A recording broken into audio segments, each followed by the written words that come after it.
দেখি আপনি ইসলাম সম্পর্কে কতটুকু জানেন। এই চারটার মধ্যে কয়টি প্রশ্নের সঠিক উত্তর দিতে পারেন কমেন্টে জানান। প্রশ্ন 1, কোন নবীর উম্মতদের বানরে পরিণত করা হয়েছিল?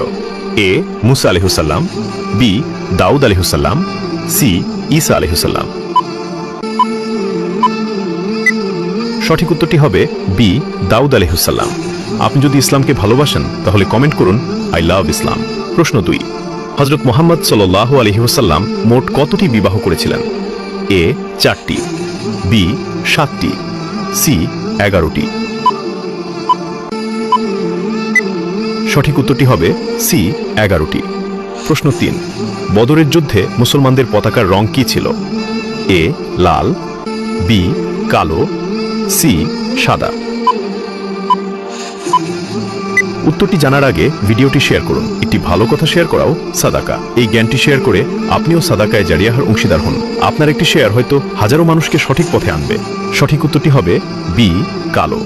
প্রশ্ন 4, ইসলামে জাকাত কত শতাংশ দিতে হয়? এ 5%, বি 2.5%, সি 10%। আপনি কয়টি প্রশ্নের উত্তর দিতে পেরেছেন অবশ্যই কমেন্টে জানান। সঠিক উত্তরটি হবে বি 2.5%।